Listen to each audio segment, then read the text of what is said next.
Assalamualaikum warahmatullahi wabarakatuh.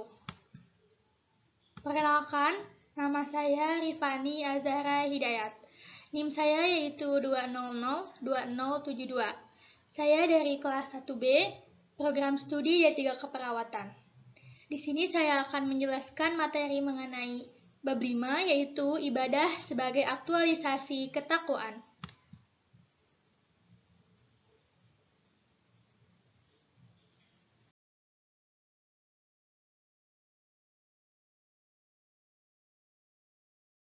Dalam bab ini, ada 4 subpokok yang harus kita ketahui.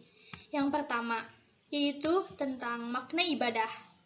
Kemudian yang kedua yaitu klasifikasi ibadah.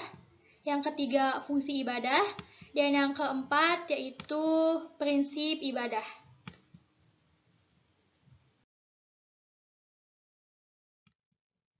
Baik, yang pertama yaitu makna ibadah. Secara umum, ibadah memiliki arti segala sesuatu yang dilakukan manusia atas dasar patuh terhadap penciptanya sebagai jalan untuk mendekatkan diri kepadanya. Menurut bahasa atau etimologis, ibadah diambil dari kata ta'abud yang berarti menundukkan dan mematuhi seperti dalam perkataan thoriqun mu'abad, yaitu artinya jalan yang ditundukkan yang sering dilalui orang. Ibadah juga bermakna taat atau al-to'ah, tunduk atau al-kudu, dan pengabdian atau tanasuk. Adapun dalam secara istilah, ibadah adalah mendekatkan diri kepada Allah dengan cara mengerjakan segala perintahnya dan menjauhi segala larangannya dan mengamalkan segala yang diizinkan Allah. Ibadah juga adalah upaya untuk mendekatkan diri kepada Tuhan dengan menjalankan segala perintahnya dan menjauhi larangan Allah Subhanahu wa Ta'ala, dengan menumbuhkan kesadaran diri manusia bahwa ia adalah makhluk yang diciptakan oleh Allah Subhanahu wa Ta'ala, yang diciptakan sebagai insan yang senantiasa mengabdi kepadanya.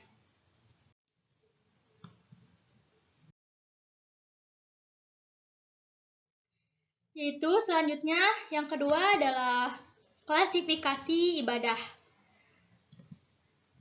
Secara garis besar, ibadah dapat dibagi menjadi dua macam, yakni yang pertama adalah ibadah khosoh atau khusus, atau ibadah mahdoh atau ibadah yang ketentuannya pasti, yakni ibadah yang ketentuan dari pelaksanaannya telah ditetapkan oleh Nash dan merupakan sari ibadah kepada Allah Subhanahu wa Ta'ala.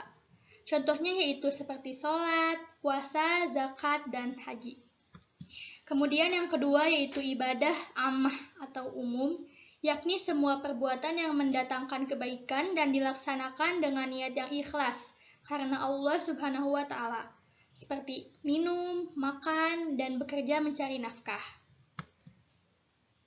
Contoh dari ragam ibadah mahdoh atau khosos atau lebih condong kepada ritualistik adalah sholat, puasa, zakat, akikah, kurban, dan pengurusan jenazah. Contoh dari ragam ibadah muamalah banyak sekali ragamnya, bahkan lebih luas cakupannya daripada aspek ibadah ritual.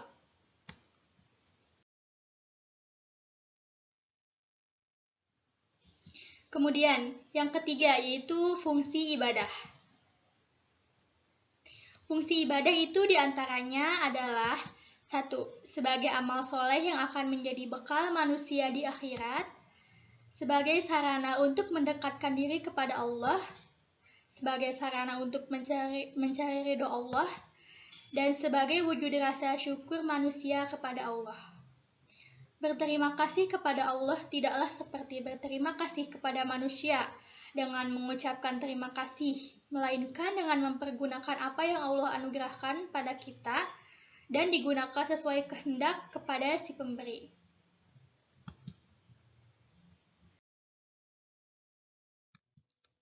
Kemudian, yang keempat ada syarat diterimanya ibadah. Yang pertama yaitu kesahan suatu amal. Menurut fiqh, sah merupakan lawan dari batal, dan perbuatan yang dihukumi syah apabila memenuhi rukun dan syaratnya. Yang kedua yaitu keikhlasan seorang hamba. Ikhlasnya perbuatan ibadah seorang hamba dengan motivasi semata-mata untuk dan karena mengharap ridho Allah sebagai bentuk manifestasi dari dua kalimat syahadat. Yang ketiga yaitu senantiasa beramal dan bermujahadah dalam beramal. Melakukan ibadah itu untuk senantiasa bersungguh-sungguh meningkatkan kualitas ibadahnya di samping kuantitasnya. Dan yang keempat yaitu ittiba, yang artinya sesuai dengan tuntunan Rasulullah SAW. Yang kelima yaitu melaksanakan pesan moral ibadah.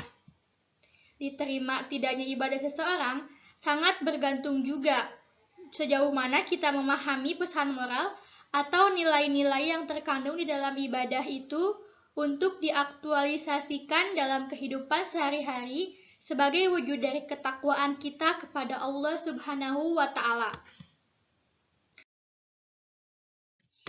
Oh iya, ada satu lagi subpoko dalam bab ini, yaitu yang terakhir adalah prinsip ibadah.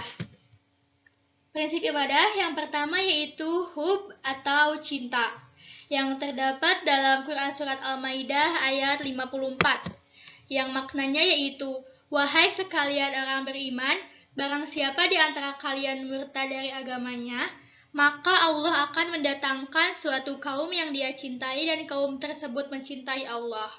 Mereka adalah orang-orang yang lemah lembut kepada sesama orang mukmin dan sangat kuat ditakuti oleh orang-orang kafir.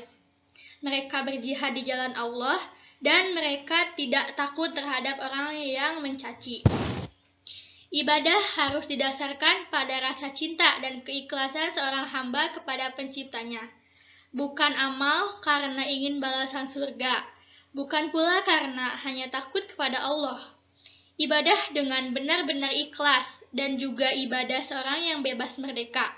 Kita harus berusaha meningkatkan ibadah kita sampai menjadi sempurna seperti yang dilakukan oleh Nabi Muhammad SAW. Kemudian yang kedua yaitu khauf atau takut. Khauf atau takut adalah ibadah hati. Tidak dibenarkan khauf ini kecuali terhadapnya Subhanahu wa Ta'ala. Khauf adalah syarat pembuktian keimanan seseorang sebagaimana firman Allah dalam Quran Surat Ali Imran ayat 175. Rasa khauf akan muncul dengan sebab beberapa hal. Para ulama membagi khauf menjadi 5 macam, yaitu yang pertama adalah khauf ibadah, yang artinya takut kepada Allah. Yang kedua, khauf syirik, memalingkan ibadah qalbiyah ini kepada selain Allah. Yang ketiga, khauf maksiat, yaitu meninggalkan kewajiban. Yang keempat, khauf tabiat, yaitu seperti takutnya manusia pada ular. Yang kelima, yaitu khauf wam, atau rasa takut yang tidak ada penyebabnya.